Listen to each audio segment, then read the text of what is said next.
أجمعين. أما بعد فأعوذ بالله من الشيطان الرجيم. بسم الله الرحمن الرحيم.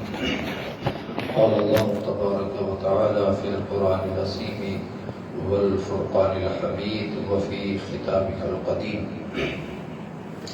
إلا من تاب وآمن وعمل عملا صالحا فأولئك يبدل الله سيئاتهم حسنات وكان الله غفورا رحيما. ومن تاب وعمل صالحا فإنه يتوب إلى الله متابا، أو كما قال الله عز وجل في مقام آخر: يا أيها الذين آمنوا توبوا إلى الله توبة نصوحا عسى ربكم أن يكفر عنكم سيئاتكم ويدخلكم جنات تجري من تحتها الأنهار، أو كما قال الله عز وجل في مقام آخر: إنما التوبة على الله للذين يعملون السوء بجهالة ثم يتوبون من قريب فأولئك يتوب الله عليهم وكان الله عليما حكيما.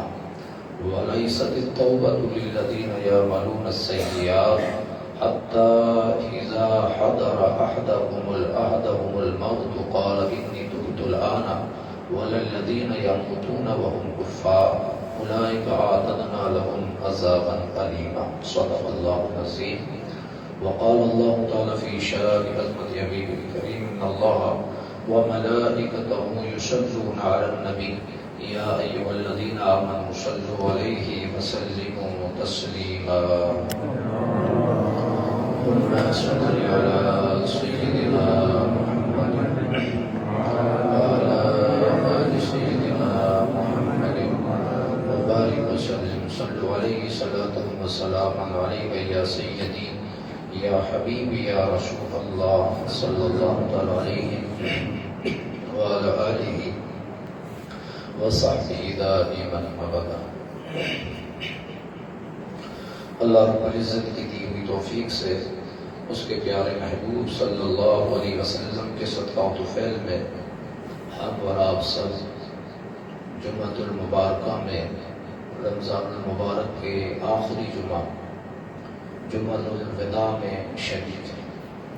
اللہ رب العزت ہماری اور آپ کی شرکت کو اپنی بارگاہ میں شرف قبولیت عطا فرمائے اور ہمیں اور آپ سب کو اللہ پاک دارین کی نعمتوں سے مالا مال فرمائے.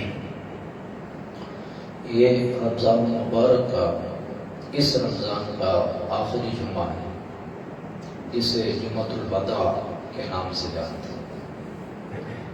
اب اس کے بعد جو جمعہ آئے گا وہ غیر رمضان میں ہوگا، یعنی رمضان جو ایک عظیم و شان مقام رکھتا ہے اور اس جمعے کی جو اپنی فضیلتیں ہیں وہ اب آئندہ سال جب رمضان المبارک آئے گا واپس تب نصیب ہوں گی. اللہ کرے کہ نصیب ہو.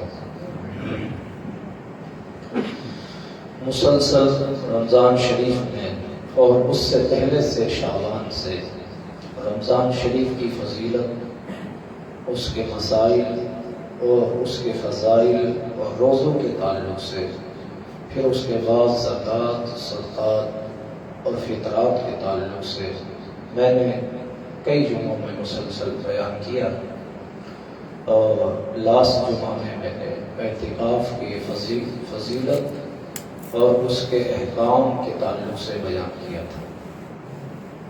اب چونکہ آخری جمعہ ہے اور جمعۃ الوداع ہے، رمضان شریف اپنی تمام تر برکات سمیٹ کر کے اب ہم اور آپ سے الوداع ہو رہا ہے. تو ایسے ماحول میں ہماری آپ کی ذمہ داری کیا ہے اور ایک مسلمان کو رمضان جدا ہونے پر کیا کرنا چاہیے اور ایک مومن کو کیا سوچنا چاہیے اور کس طرح کے کام کرنے چاہیے، آج اس سے ریلیٹڈ آج کا خطبہ ہوگا. بیسکلی آج کا عنوان ہے کہ اللہ رب العزت کی بارگاہ میں سچی توبہ کریں. یہی ایک دروازہ ہے یہی ایک ہتھیار ہے، یہی ایک ایسا دروازہ ہے جہاں پر پچھلے تمام جو کیے ہوئے کارنامے ہیں جن کو دیکھ کر کے انسان شرما جائے، وہ اللہ رب العزت کی بارگاہ میں پیش ہو تو پھر انسان کتنا شرمائے گا۔ لیکن اس دروازے پر آنے کے بعد اگر وہ اپنے رب کو اس طرح سے منا لے جیسے اس کے منانے کا حق ہے، اور اس طرح سے اپنی عرضی لگائے جیسے عرضی لگانے کا حق ہے، اس طرح سے توبہ کرے جیسے توبہ کرنے کا سلیقہ قرآن نے بتایا، تو امید ہے کہ اللہ پاک اس کے گناہوں کو معاف فرما دیتا ہے۔ اب آپ ایسے سمجھیں جیسے رمضان شریف کے اب دن باقی نہیں رہے، اب گھنٹے باقی رہ گئے۔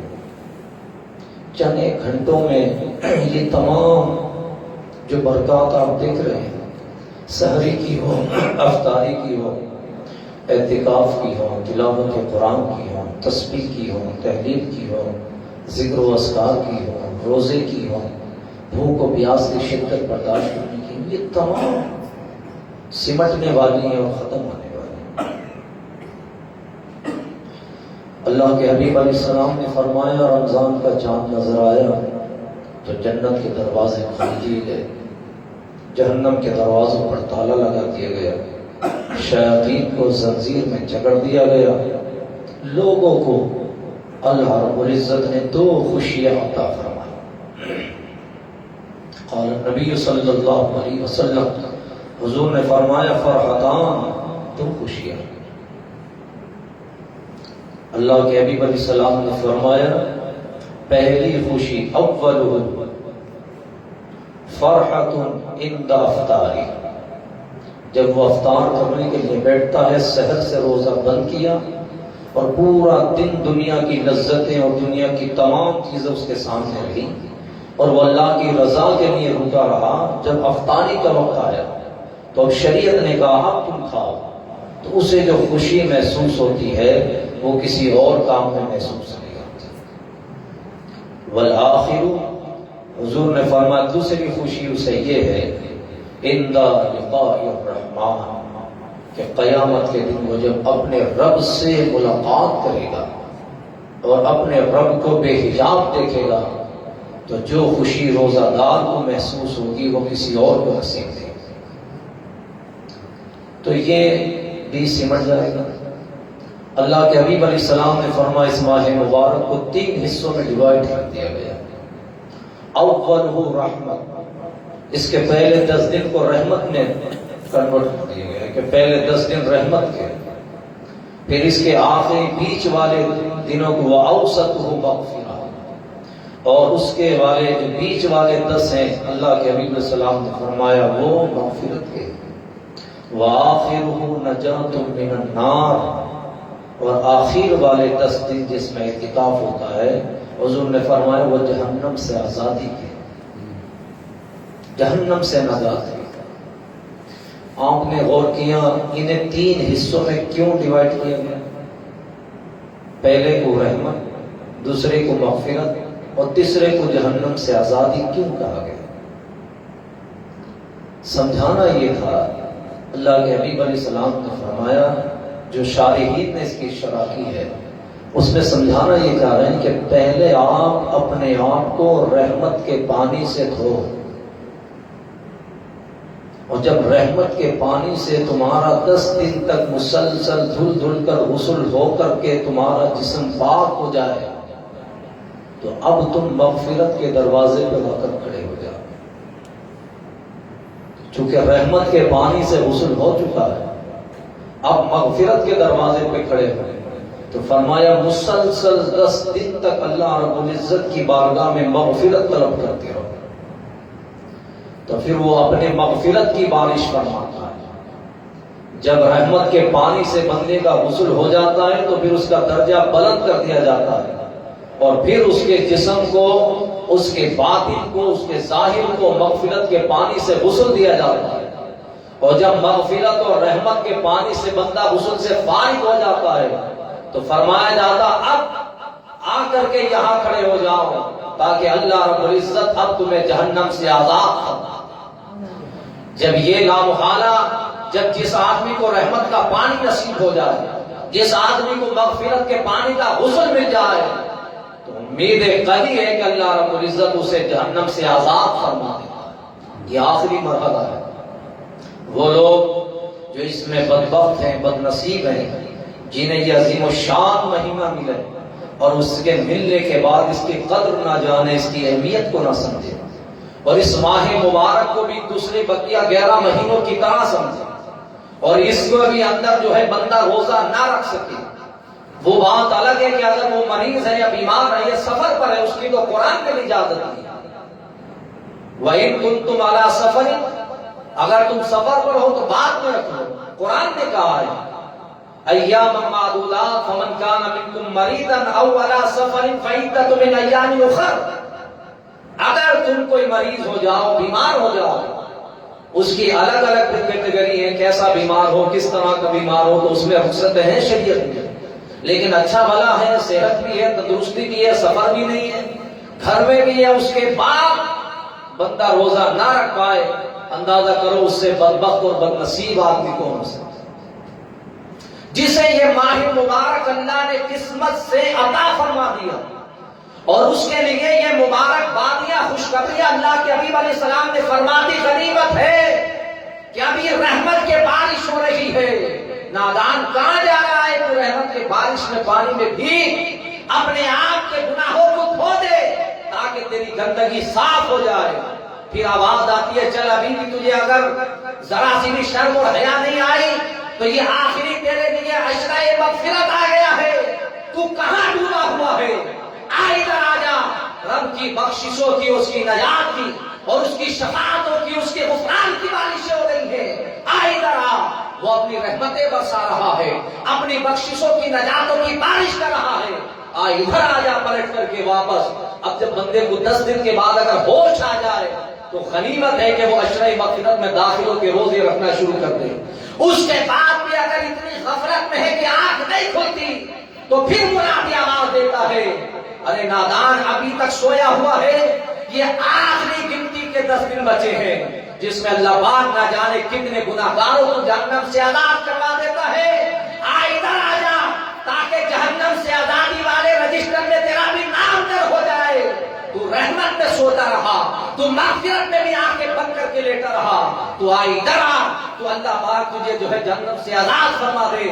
اگر بندہ ہوش میں آ کر کے اپنے رب کی طرف تائب ہو جائے اور توبہ کرے تو اللہ کے حبیب علیہ السلام فرماتے ہیں کہ دوسرے گناہگاروں کے ساتھ جیسے ان کو نجات ملتی ہے ان کے ساتھ میں اسے بھی اللہ نجات عطا فرما دیتا ہے۔ اس لیے فرمایا گیا، اس لیے قرآن مجید فرقان حمید میں اس کی طرف تشریف فرمائی گئی اور ارشاد فرمایا گیا یا ایھا الذین آمنوا توبوا الی اللہ توبۃ نصوحا عسى ربکم ان یکفر عنکم سیئاتکم ویدخلکم جنات تجری من تحتها الانہار یوم لا یخزی اللہ النبی والذین آمنوا معه نورهم يسعى بين أيديهم وبأيمانهم يقولون ربنا أتمم لنا نورنا واغفر لنا إنك على كل شيء قدير۔ میرا رب ارشاد فرماتا ہے اے ایمان والو اللہ کی طرف ایسی توبہ کرو،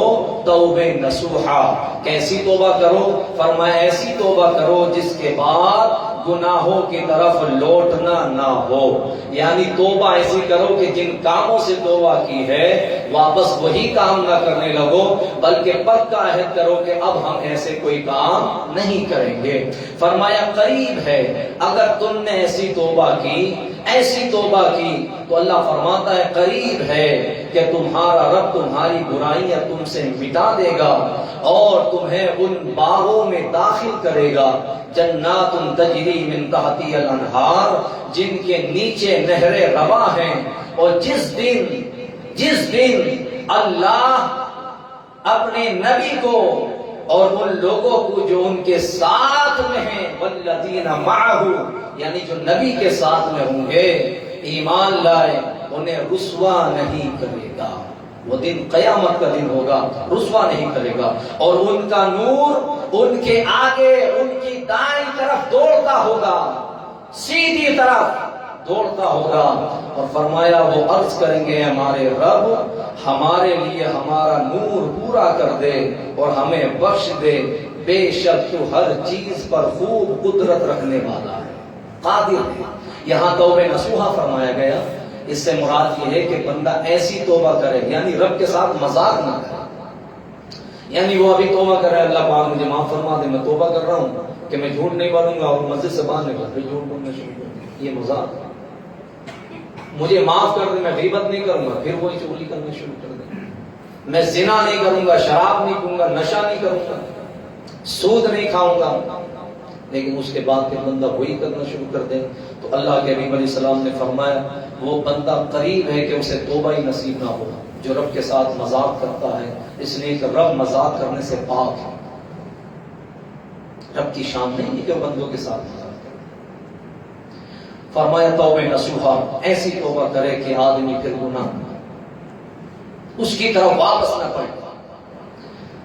حضرت عمر ابن خطاب رضی اللہ تعالیٰ عنہ فرماتے ہیں، اور دوسرے اصحاب نے فرمایا کہ توبہ نصوحہ سے مراد یہ ہے کہ جب بندہ توبہ نصوحہ کر لیتا ہے تو اس کی فضیلت یہ ہے کہ وہ ایسا ہو جاتا ہے جیسے ابھی اپنی ماں کے پیٹ سے پیدا ہوا۔ حضور نے نہیں فرمایا حدیث شریف میں التائب من الذنب کمن لا ذنب لہ، بندہ جب توبہ کرتا ہے تو ایسا ہو جاتا ہے جیسے اس نے گناہ کیا ہی نہیں۔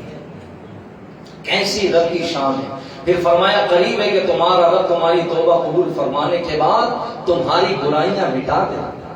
دیکھیے کتنا بڑا احسان ہے کہ مٹا دے۔ ایسا ہی مضمون یہ ہے سورہ الفرقان میں، الا من تاب وآمن وعمل عملا صالحا فاولئک یبدل اللہ سیئاتہم حسنات وکان اللہ غفورا رحیما۔ اور وہ لوگ جو ایمان لے کر کے آئے، وعمل عملا صالحا، اور نیک اعمال کیے، اور انہوں نے اللہ کی بارگاہ میں توبہ کی، فاولئک یبدل اللہ سیئاتہم حسنات، تو اللہ ان کی برائیوں کو نیکیوں میں تبدیل فرما دیتا ہے، ان کی برائیوں کو مٹا دیتا ہے، ان کے گناہوں کو مٹا کر کے نیکیوں میں تبدیل فرما دیتا ہے۔ اس کے 3 یا 4 یا 5 اقوال مفسرین نے بیان فرمائے، اس میں ایک یہ ہے کہ یا تو اللہ پاک کے مٹانے کا مطلب یہ ہے کہ اس کے گناہ مٹا دیے جاتے ہیں اور پھر بعد میں اس کے اعمال میں نیکیوں کا اضافہ ہوتا۔ ایک قول یہ ہے کہ اس کے گناہ مٹا دیے جاتے ہیں اور جتنے گناہ ہوتے ہیں اس کے برابر اس کے اعمال میں نیکیوں کا اضافہ کر دیا جاتا ہے، اور ایک قول یہ ہے کہ قیامت کے دن اس کی جو برائیاں ہوں گی اسے اکٹھا کر کے رکھا جائے گا، اور جس کی توبہ اللہ قبول کرتا ہے فرمائے گا یہ تیرے گناہوں کا ڈھیر ہے مگر ہم نے تیری توبہ قبول کی، اب یہ گناہوں کا ڈھیر گناہ نہ رہے بلکہ ہم نے اسے نیکیوں میں تبدیل فرما دیا۔ فاولئک یبدل اللہ سیئاتہم حسنات وکان اللہ غفورا رحیما۔ اللہ پاک ارشاد فرماتا ہے ومن تاب وعمل صالحا فانہ یتوب الی اللہ متابا، اور جو لوگ توبہ کریں اور اچھے کام کریں تو وہ اللہ کی طرف ایسے ہی رجوع کرتا ہے جیسا کرنا چاہیے تھا اللہ رب العزت کی بارگاہ میں۔ اس لیے فرمایا گیا انما التوبۃ علی اللہ للذین یعملون السوء بجہالۃ، تو وہ توبہ جس کا قبول کرنا اللہ تعالیٰ نے اپنے فضل پر لازم کر لیا ہے، اس کے فضل پر لازم ہے، یہ ممکن ہی نہیں ہے کہ بندہ اللہ کی بارگاہ میں توبہ کرے اور توبہ نصوحہ پھر وہ اپنے دروازے سے واپس پلٹا دے۔ نہ وہ اپنے دروازے سے واپس نہیں پلٹا تھا۔ میرے اور آپ کے دروازے پر کوئی فقیر آ جائے، سائل آ جائے، تو میں اور آپ جیسے بخیل لوگ بندے کو واپس نہیں کرتے، تو وہ تو سخیوں کا سخی ہے، وہ کائنات کو عطا کرنے والا ہے۔ بتاؤ وہ اپنے دروازے سے بندے کو کیسے واپس پلٹا دے گا؟ نہیں، وہ اللہ اپنے بندے سے خالی ہاتھ نہیں بلاتا۔ یار حاکم دائی جیسا بادشاہ جب اپنے دروازے سے سائل کو 10 دروازے پر ایک فقیر ایک ہی ٹائم میں 10 دروازوں پر آ کر کے نوک کرے اور اسے بھیک 10 دروازوں سے دے، خالی نہ لوٹائے، تو مجھے بتا جس کو حاکم دائی کو جس اللہ نے بنایا ہے وہ رب کائنات اپنے ماننے والے کو یا اپنے دروازے پر بھیک مانگنے والے کو کیسے خالی پلٹا سکتا ہے؟ آؤ پلٹ کر کے آؤ، توبہ کی طرف آؤ، نجات کی طرف آؤ، اللہ کے دروازے پر آؤ۔ آج کی آواز دی جا رہی ہے، گناہگاروں سے پکار کر کہا جا رہا ہے کہ اللہ کے فضل و کرم پر لازم ہے کہ جب بندہ توبہ کرے اللہ اسے خالی نہ بھیجے بلکہ اللہ اس کے گناہوں کو معاف فرما دے۔ آ جاؤ پلٹ کر کے اللہ رب العزت کی بارگاہ میں رجوع کرو۔ ابھی توبہ کا دروازہ بند نہیں ہوا ہے۔ حضور نے فرمایا جس دن سورج پچھم سے نکلنا شروع ہو جائے گا اس دن توبہ کا دروازہ بند کر دیا جائے گا، یعنی اس کے بعد اگر کوئی توبہ کرے گا بھی جب بھی اس کی توبہ قبول نہیں ہوگی، لیکن ابھی توبہ کا دروازہ کھلا ہوا ہے۔ ابھی مصطفیٰ جان احمد سبز گنبد کے مکی صلی اللہ علیہ وسلم کی جلوہ گری اور مصطفیٰ جان احمد اپنے مزار انور میں تشریف فرما ہے۔ اس لیے آج ہمارے اندر کوئی ایسی برائی ہے مجھے آپ بتا سکتے ہیں؟ ایک برائی بھی جو پچھلی امتوں کے اندر نہ ہو جو آج ہمارے اندر موجود نہیں؟ کیا وجہ ہے؟ جو قوم لوط نے لواطت کی، یعنی آدمی کے ساتھ سیکس کرنا شروع کیا میل کے ساتھ، تو قوم لوط کا واقعہ نہیں ہے کہ اللہ رب العزت نے ان کی بستیوں کو پلٹ کر کے نیچے گرا دیا، ان کے اوپر پتھروں کی بارش ہوئی؟ کیا نہیں ہے قرآن کے 12 نمبر 19 میں کہ قوم عاد کے اوپر کیا عذاب آیا؟ کیا قرآن کے اندر نہیں ہے قوم سمود پہ کیا عذاب آیا؟ قوم نوح کے اوپر کیا عذاب آیا؟ کون سی ایسی برائی ہے ایک جو مجھے آپ یہ بتائیں کہ یہ برائی جو ان میں تھی وہ آج ہمارے اندر موجود نہیں ہے؟ یہ پورا قرآن مجید جو 19 میں پارا پورا بھرا ہوا ہے۔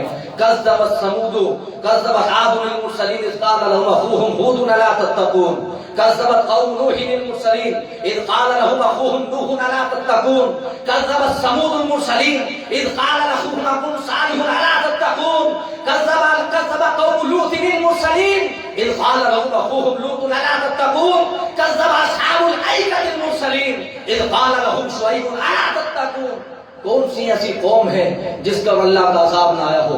قوم عاد ہو، قوم سمود ہو، قوم لوط ہو، قوم نوح ہو، قوم شعیب ہو، کون سی ایسی ہے کہ ان پر کسی پر آگ کی بارش ہے، کسی کی زمین کو پلٹا دیا، کسی کو زمین میں پھنسا دیا، کسی پہ پتھروں کی بارش کر دی؟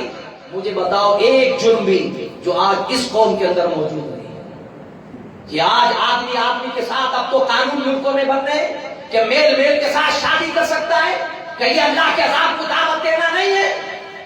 عورت کے ساتھ سیکس کر سکتی ہے کہ یہ اللہ کے عذاب کو دعوت دینا نہیں ہے؟ آج لواطتیں ہم نے موجود، وہ شراب کے زنا گناہ کے اندر مبتلا ہوئے، کہ آج شراب کا گناہ ہمارے اندر نہیں ہے؟ زناکاری جبرن جرم کرنا کہ زنا جیسی لواطت آج ہمارے اندر موجود نہیں ہے؟ بے شک ہمارے اندر موجود ہے۔ شرابی بھی ہیں، زانی بھی ہیں، کبابی بھی ہیں، کہ سود خوری، سود لینا، ربا جس کو قرآن نے حرام کرا دیا، کتنا بڑا گناہ ہے۔ حضرت عبداللہ ابن عباس فرماتے کہ اللہ کے نبی صلی اللہ علیہ وسلم نے فرمایا گناہ سود کا سب سے کم درجے کا یہ ہے کہ اگر کسی نے ایک لقمہ سود کا کھایا تو ایسے سمجھو جیسے اس نے 70 مرتبہ اپنی ماں سے زنا کیا۔ ہلکا درجہ ہے یہ، گناہ کا ہلکا درجہ ہے۔ حدیث میں فرمایا کہ اگر 1 روپیہ کسی نے سود کا کھایا تو اپنی سگی ماں کے ساتھ 70 مرتبہ زنا کرنے میں اتنا گناہ نہیں ہے جتنا 1 روپیہ سود کا کھانے میں۔ کیا آج ہمارے اندر نہیں ہے؟ کیا مسلم لوگ سود نہیں کھا رہے؟ کہ زناکاری پھر کیا وجہ ہے؟ بدکاریاں ہمارے اندر موجود، لیکن آج یہ امت مسلم پر ایسا عذاب کیوں نہیں آتا جو قوم عاد پر نہیں آیا، جو قوم سمود پر آیا؟ آج آگ کی بارش کیوں نہیں ہوتی؟ آج پتھر کیوں نہیں برسائے جا رہے؟ جانتے ہو کیوں نہیں برسائے جاتے؟ قربان جاؤ اس نبی پر جس کا کلمہ پڑا ہے۔ اللہ پاک قرآن میں فرماتا ہے وَمَا كَانَ اللَّهُ لِيُعَذِّبَهُمْ وَأَنْتَ فِيهِمْ۔ میرے محبوب یہ میرا وعدہ ہے جب تک آپ ان میں موجود ہیں میں کبھی ان پر آگ کی بارش نہیں فرماؤں گا، نہ پتھروں کی بارش آئے گی، نہ ان کو دریا بہا کر کے لے کے جائے گا۔ ان پر سب پر ایک مرتبہ اجتماعی طور پر عذاب نہیں آ سکتا۔ ہاں ٹکڑوں میں کہیں کچھ ہو جاتا، کہیں کچھ ہو جاتا، یہ ہو سکتا ہے، لیکن جیسے پوری قوم کو تباہ کر دیا ایسے نہیں کیا جا سکتا۔ اس لیے اللہ نے وعدہ فرمایا، کیوں نہیں کیا جا سکتا؟ فرمایا وَأَنْتَ فِيهِمْ، میرے محبوب تم جو اس میں موجود ہو۔ یہ حضور کی رحمت ہے۔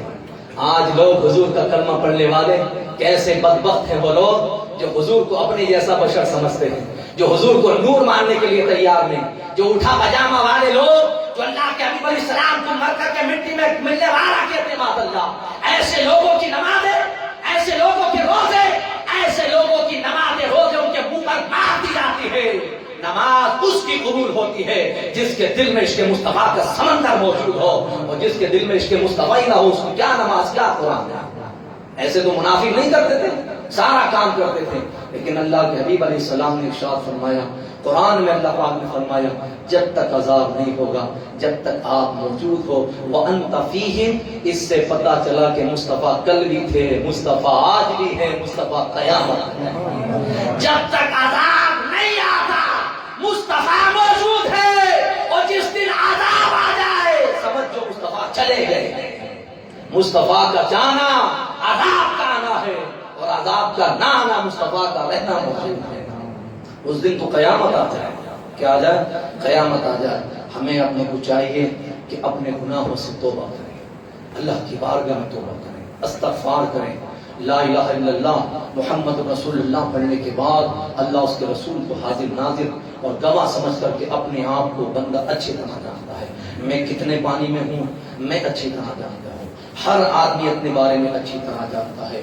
خدا کے واسطے اپنی زندگی کو غنیمت سمجھ کے جو سانسیں آپ گزار رہے ہیں غنیمت سمجھو، اور اس میں اللہ کی بارگاہ میں توبہ کرو، اللہ کی بارگاہ میں توبہ کرو، استغفار کرو، اور آج کی آنے والی شب لیلۃ القدر کی رات ہے، اس عظیم رات کی عظمت کو سمجھو اور اسے غنیمت شمار کرو، اور اس عظیم رات کو اللہ رب العزت کی عبادت میں گزارو، اور اس رات کا مطلع الفجر ہونے سے پہلے اپنی ایسی توبہ کرو کہ اللہ رب العزت ہماری توبہ شب قدر کا جب سورج دوسرے دن کا نکلے تو اس سے پہلے ہمارے گناہوں کو معاف فرما اور ہمیں نیکوکار میں شامل فرما دے۔ اللہم اجرنا من النار یا مجیر یا مجیر یا مجیر یا مجیر۔ وآخر دعوانا الحمدللہ رب العالمین۔